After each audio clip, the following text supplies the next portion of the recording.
Hey everyone, today we're talking about the new Above Below album, I Guess It Was Nowhere. Let's jump right into my thoughts with a track-by-track review. Kicking off the album, we have A Spill of Dreams. I love a good album intro, and I think this one works really well to build tension and set the stage for what this album is going to deliver. It helps it feel like more of a full product that's meant to be listened to from start to finish, and I really like the sort of space, cosmic, ambient vibes that it delivers in this intro track.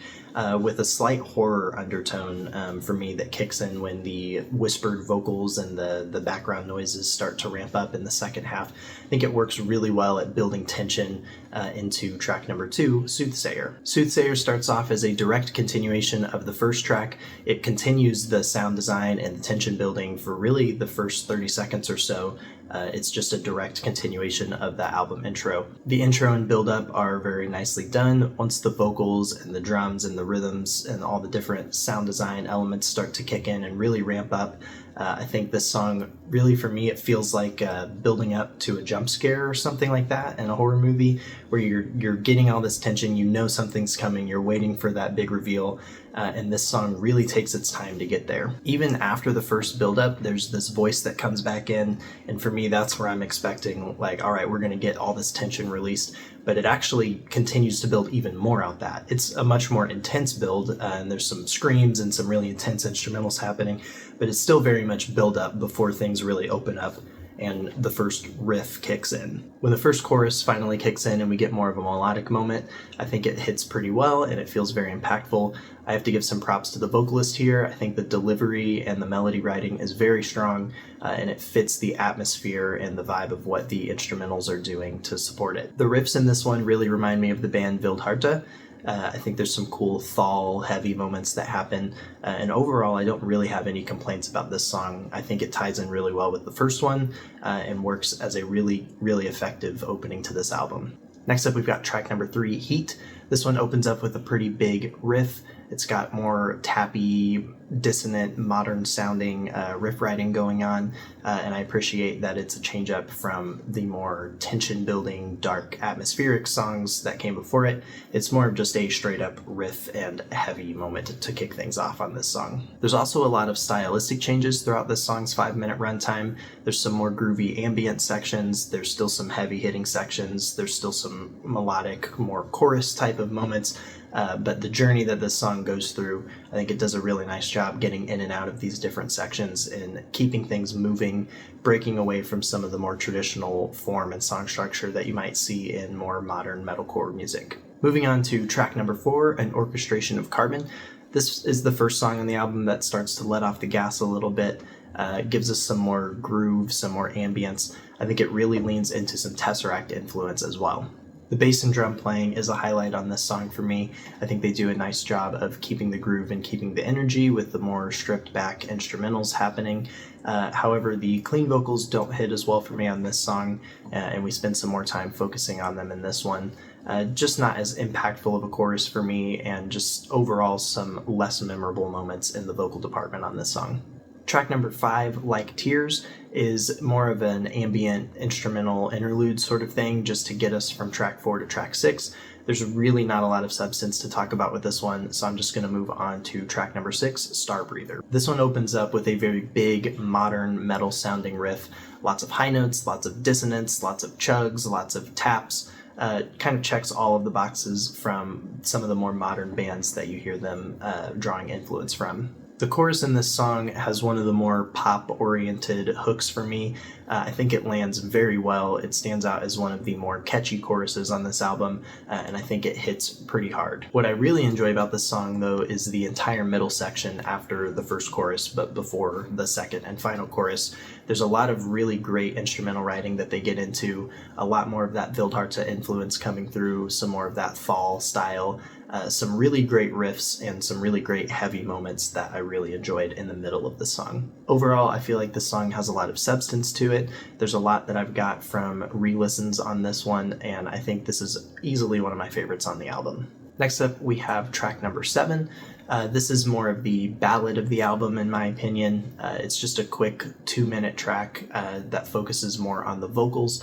The instrumentals take more of a back seat, but they do give us a nice jazzy, triplety 12/8 feel, which is a nice contrast from the first half of this album. In the context of the album, I think this song works really well to bridge the more heavy sound of the first half with the more melodic focused sound that the second half of the album starts to get more into.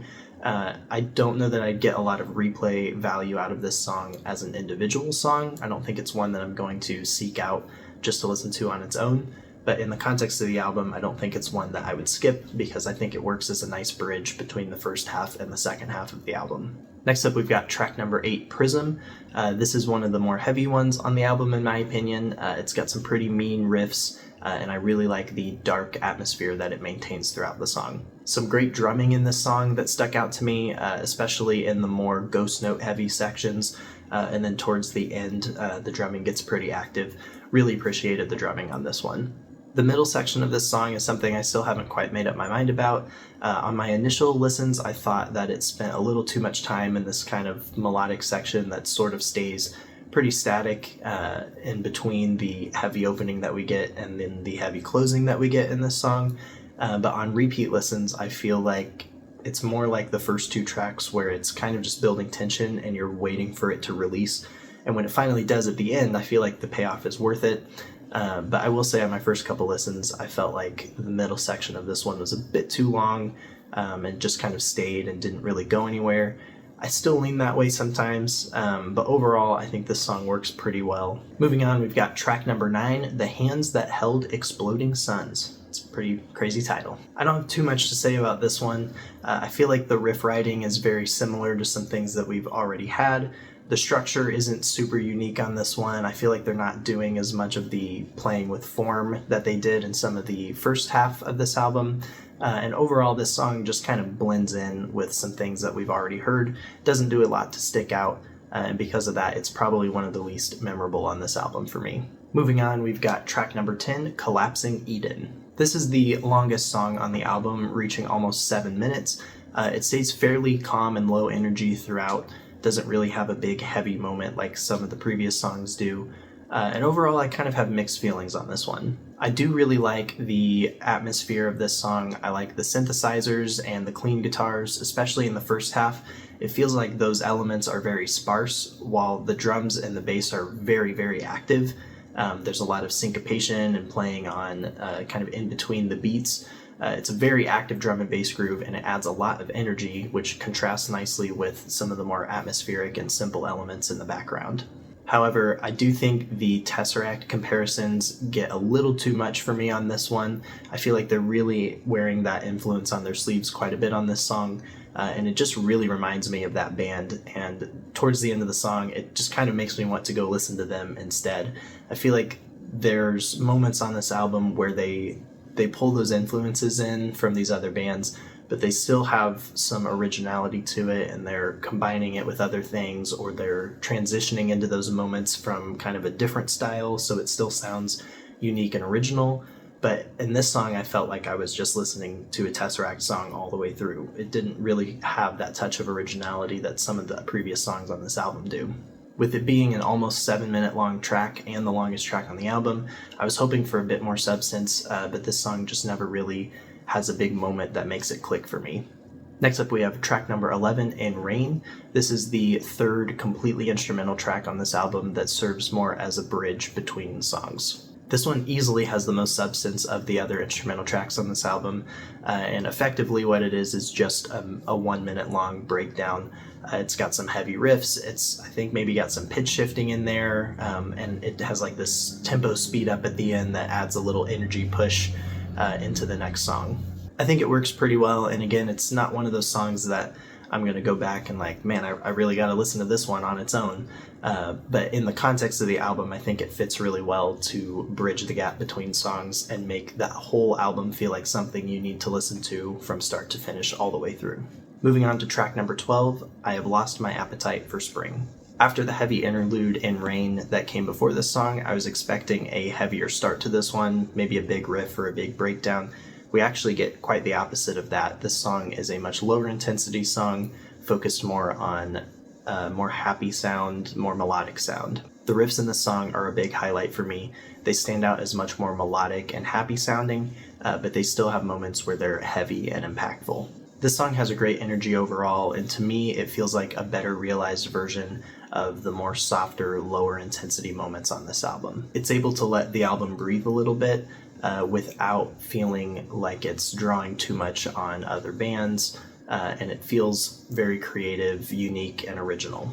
Moving on, we have the final track on this album, A Dance in the Leaves. This song feels like a nice continuation of the previous song, focusing more on melody and groove without getting too heavy, but still maintaining a nice energy and intensity.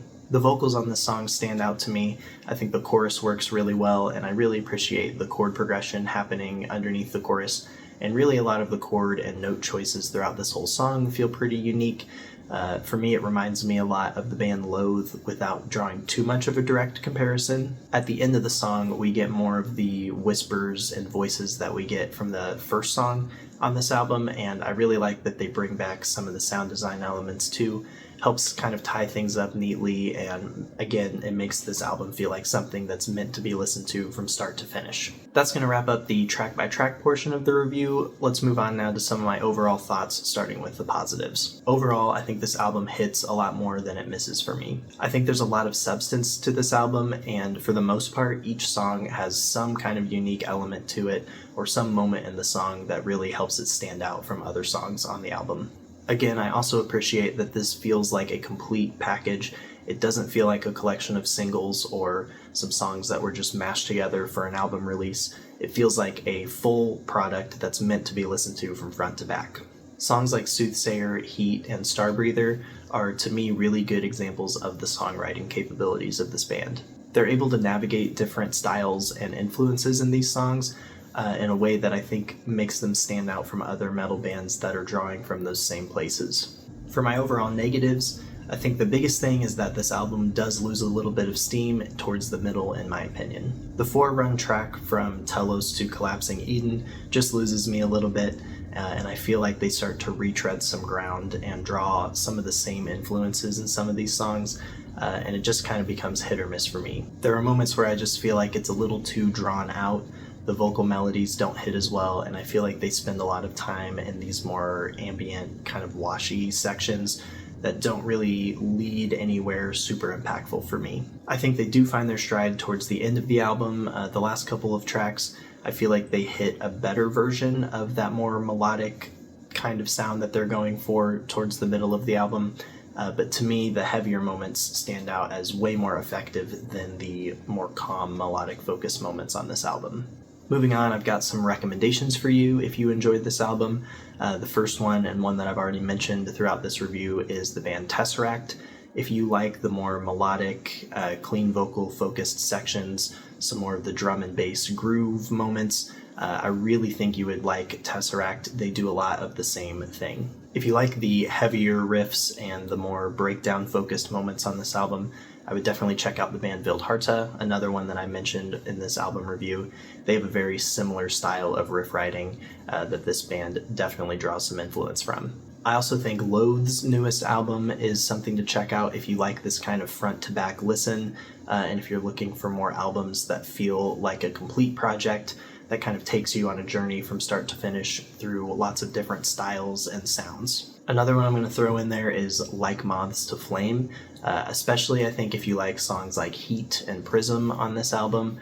Their style of riff writing is very similar in my opinion, and I think you would enjoy some of their music if you like those songs. Anyways, that's going to wrap things up for this album review. Please be sure to let me know what your thoughts on this album were and drop your top 3 songs in the comments. I always love discussing this kind of music with you guys. Make sure to subscribe and check out the other covers and reviews I have on this channel, and I will see you in the next one.